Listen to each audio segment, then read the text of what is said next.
Hello everyone, स्वागत है आप सबका learning with Gautam YouTube channel में। तो आज के इस वीडियो में हम करने वाले हैं क्लास 12th म्यूजिक के यानी कि संगीत के most important objective question answer को, जो कि आपके आने वाले एग्जाम के लिए काफ़ी ज़्यादा महत्वपूर्ण प्रश्न रहने वाला है। तो आप लोग वीडियो को अच्छे से ध्यानपूर्वक और लास्ट तक जरूर देखिएगा।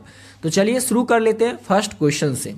और पहला क्वेश्चन है हमारा, संगीत के कितने प्रकार होते हैं। तो संगीत के 3 प्रकार होते हैं। कई बार आपको ऑलरेडी पिछली वीडियो में बता ही चुके हैं कि संगीत के कितने प्रकार होते हैं। तो 3 प्रकार। कौन कौन? तो शास्त्रीय संगीत, उपशास्त्रीय संगीत और लोक संगीत।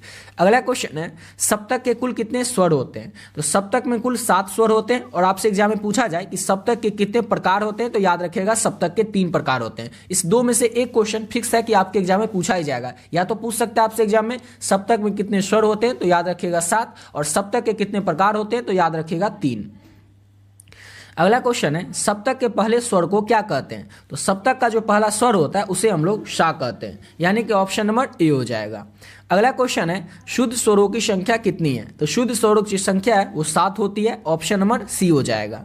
अगला क्वेश्चन है, राग दरबारी का वादी स्वर कौन सा है। 4 ऑप्शन में से आपको बताना है राग दरबारी का वादी स्वर कौन सा है। तो प है राग दरबारी का वादी स्वर, ऑप्शन नंबर सी हो जाएगा। देखिए आप लोगों का कई बार मैसेज आ चुका है व्हाट्सएप पर भी, जो यूट्यूब का वीडियो होता है उस कमेंट सेक्शन में भी, कि आप लोगों से जो राग दरबारी हुआ या कोई भी राग हुआ, राग भैरवी हुआ, राग भीम पलासी हुआ, राग दरबारी कांडा हुआ, सबका जो है वादी, संवादी या फिर उसका समय क्या है, उसमें वर्जित स्वर क्या है, उसका आरोह क्या है, अवरोह क्या है, इस सब याद करने में आपको कंफ्यूजन होती है। क्या होता है कि आप लोग कंफ्यूज हो जाते हैं, इसका वादी क्या है, उसका वादी क्या है, उसका संवादी क्या है, उसका गाने का समय क्या है। इसलिए कल से एक वीडियो आएगा, उस वीडियो में सिर्फ और सिर्फ आप लोगों को राग के बारे में बताएंगे। जैसे कि अब राग दरबारी है, अब राग दरबारी का समय क्या हुआ, उसका गाने बजाने का समय क्या हुआ, या फिर उसका वादी, संवादी, उसमें वर्जित स्वर क्या है, उसका आरोह क्या है, अवरोह क्या है। इससे क्या हो जाएगा, अगर एक एक करके भी रोज करवाए ना, एक तो बहुत कम हो जाएगा क्योंकि उसमें 5 ही रहता है। 2 राग के बारे में अगर रोज आपको डिटेल में बताएंगे ना, तो जितना भी आपका समय बचा हो इसके 15 से 20 दिन के अंदर में आपका पूरा जो है राग के बारे में कंप्लीट हो जाएगा। और रोज अगर आपको डेली 2 राग के बारे में बताएंगे, समझाएंगे, तो आज सुबह में वीडियो आ जाया करेगा, तो आप लोग शाम तक उसको याद भी कर लेंगे। क्योंकि 2 राग के बारे में क्या होगा, ज्यादा एक राग में 5 पॉइंट याद करना होता है, तो 2 राग में 10 पॉइंट याद करना होगा। और रोज आप लोग 10 पॉइंट तो याद कर ही सकते हैं अगर आपको अच्छा नंबर म्यूजिक में लाना है तो। और इस तरह से अगर आप याद करेंगे तो आपका एग्जाम तक जितना भी राग है सब आप लोगों का एकदम अच्छे से याद हो जाएगा, समझ गया। और इससे आपको कंफ्यूजन भी नहीं होगा। और ज्यादा अगर याद करवाएंगे, जैसे कि 3, 4, 5 राग एक बार में ही बता देंगे, तो आप लोगों से याद हो भी नहीं पाएगा उतना। इसलिए आपको रोज, कल से जो है वीडियो आएगा सुबह में, आप लोग उसको जरूर देखिएगा। उसमें रोज आपको 2 रागों के बारे में बताएंगे। 2 राग से रिलेटेड आपको 2 लघुतरीय प्रश्न बनेंगे, उसको याद रखना है। और 2 उसके 10 ऑब्जेक्टिव क्वेश्चन बनवाएंगे, मतलब पॉइंट वाइज रहेगा, उसको बस याद करना है। तो सुबह में वीडियो आएगा म्यूजिक का, उसको आपको जरूर देखना है। उसमें डेली राग के बारे में आप करवाएंगे, क्योंकि आप लोगों का सबसे बड़ा यही प्रॉब्लम रहता है म्यूजिक में कि वादी, संवादी, गाने बजाने का समय, इसमें आप कंफ्यूज हो जाते हैं कि वादी किसका क्या है, इसका संवादी क्या है। इसलिए कल से जो सुबह में वीडियो आएगा उसको आप लोग जरूर देखिएगा, समझ गए। चलिए बातें अपने अगले क्वेश्चन पे। अगला क्वेश्चन है, राग का समय निर्धारण किसके आधार पर होता है। तो राग का जो समय निर्धारण है ये वादी स्वर के आधार पर होता है, ऑप्शन नंबर सी हो जाएगा। अगला क्वेश्चन है, तबले की कितनी मुख्य बोले होती हैं। तबले के कितनी मुख्य बोले होती हैं। तो 10 मुख्य बोले होती हैं तबले की, ऑप्शन नंबर डी हो जाएगा। अगला क्वेश्चन है, तानपुरा में कितने तार होते हैं। तो तानपुरा में 4 तार होते हैं, ऑप्शन नंबर सी हो जाएगा। अगला क्वेश्चन है, भारतीय संगीत में राग के कितने प्रकार होते हैं। तो भारतीय संगीत में राग के 2 प्रकार होते हैं, आरोह और अवरोह, ऑप्शन नंबर इसका ए हो जाएगा। अगला क्वेश्चन है, 3 ताल में कितनी मात्राएं होती हैं। तो 3 ताल में जो है 16 मात्राएं होती हैं, ऑप्शन नंबर सी हो जाएगा। अगला क्वेश्चन है, शुद्ध, कोमल और तीव्र मिलाकर कुल स्वरों की संख्या कितनी होती है। तो शुद्ध, कोमल और तीव्र मिलाकर कुल स्वरों की जो संख्या है वो 12 होती है, ऑप्शन नंबर बी हो जाएगा। अगला क्वेश्चन है, संगीत का जनक किसे कहा जाता है। तो संगीत का जो जनक है ये भरत मुनि को कहा जाता है, ऑप्शन नंबर ए हो जाएगा। अगला क्वेश्चन है, संगीत में स्वर चक्र कितने स्वर शामिल होते हैं। संगीत के स्वर चक्र में कितने स्वर शामिल होते हैं। तो 7 स्वर शामिल होते हैं, ऑप्शन नंबर सी हो जाएगा। अगला क्वेश्चन है, राग यमन का वादी स्वर कौन सा है। अब यही सब आपसे कंफ्यूजन हो जाता है कि किसका वादी, संवादी इसमें। तो राग यमन का जो वादी स्वर है वो म होता है, ऑप्शन नंबर इसका डी हो जाएगा। म होता है राग यमन का वादी स्वर, ऑप्शन नंबर डी हो जाएगा। अगला क्वेश्चन करने से पहले आपको बताना चाहेंगे, अगर अभी तक आप लोग म्यूजिक के इंपॉर्टेंट गेस क्वेश्चन का जो नोट्स है नहीं लिए तो किस तरह से ले सकते हैं। ऑलरेडी बहुत सारे बच्चे ये नोट्स ले चुके हैं और अपने एग्जाम की तैयारी अच्छे तरीके से कर रहे हैं। तो जो भी बच्चे पहले से इस नोट्स को ले लिए उसको देखने की कोई जरूरत नहीं, उन लोगों को आप लोग वीडियो को स्किप करके अगले क्वेश्चन से देख लीजिएगा। जो लोग अभी तक इस नोट्स को नहीं लिए उनको बता दें कि इसमें आपको क्या क्या मिलेगा और आप लोग इसको किस तरह से ले सकते हैं। इसमें मिलेगा आपको म्यूजिक के important objective question, important important subjective question जो कि आपके एग्जाम के लिए इंपॉर्टेंट है, वही सब प्रश्न इसमें ऐड किया गया। साथ ही साथ आपको मिलेगा म्यूजिक में पिछले 11 साल में जो भी प्रश्न पूछे गए आपके एग्जाम में, सारा का सारा ऑब्जेक्टिव क्वेश्चन आपको आंसर के साथ इस पीडीएफ में देखने को मिल जाएगा। और इसमें जितना ऑब्जेक्टिव सब्जेक्टिव क्वेश्चन है, इसको अगर आप अच्छे से कर लेते हैं तो इसके अलावा आपको एग्जाम के लिए कुछ भी और पढ़ने की जरूरत नहीं पड़ेगी, न कोई गेस्ट पेपर, न कोई बुक, न कोई क्वेश्चन बैंक। इसको बस अगर आप लोग कर लेते हैं तो आपके एग्जाम के लिए इतना ही इनफ है। समझ गए?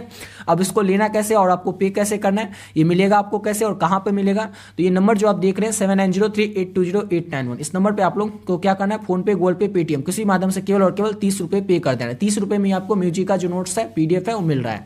पे करके क्या करना है, इसी नंबर से जो व्हाट्सएप है, इस व्हाट्सएप पे स्क्रीनशॉट भेज देना है। और स्क्रीनशॉट भेजने के बाद बस एक छोटा सा मैसेज कर देना म्यूजिक, जिससे कि ये पता चल जाए आपको म्यूजिक का पीडीएफ चाहिए। जैसे ही आप पे करके स्क्रीनशॉट भेजेंगे, सब्जेक्ट का नाम बताएंगे म्यूजिक, आपको जो पीडीएफ है तुरंत मिल जाएगा। और इसमें जितना ऑब्जेक्टिव सब्जेक्टिव क्वेश्चन सब है, अगर इसको अच्छे से कर लेते हैं तो आपसे एग्जाम में एक भी प्रश्न छूटने वाला नहीं है, क्योंकि एग्जाम में कहीं से भी क्वेश्चन आएगा तो बुक से ही, बुक के किसी टॉपिक से ही रिलेटेड। तो हर एक टॉपिक का जो भी इंपॉर्टेंट ऑब्जेक्टिव है, सब्जेक्टिव है, जो भी एग्जाम के लिए आपके इंपॉर्टेंट क्वेश्चन है, सारा कुछ इस म्यूजिक के पीडीएफ में ऐड कर दिया गया है। तो जो भी बच्चे बचे हुए अभी तक इस पीडीएफ को नहीं लिए, तो आप लोग इसको जरूर ले लीजिएगा। समझ गए? चलिए बात है अपने अगले क्वेश्चन पे।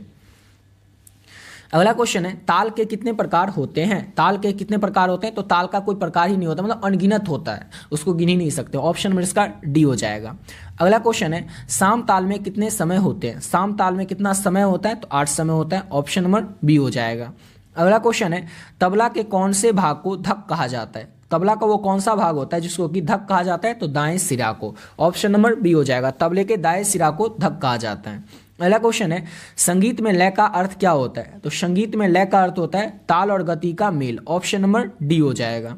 अगला क्वेश्चन है हमारा, ख्याल किस संगीत शैली से संबंधित है? ख्याल जो है किस संगीत शैली से संबंधित है? तो शास्त्रीय संगीत शैली से संबंधित है ख्याल। ऑप्शन नंबर बी हो जाएगा।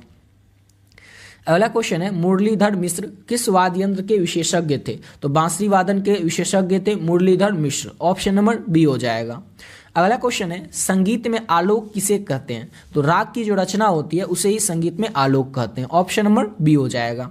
अगला क्वेश्चन है, भारतीय शास्त्रीय संगीत में दर्शना का क्या महत्व है? तो भारतीय शास्त्रीय संगीत में दर्शना का यह महत्व है कि संगीत का सिद्धांत है। क्या है? तो संगीत का सिद्धांत है दर्शना भारतीय शास्त्रीय संगीत में। ऑप्शन नंबर सी हो जाएगा। अगला क्वेश्चन है, तीनूर वाद्य यंत्र किस श्रेणी में आता है?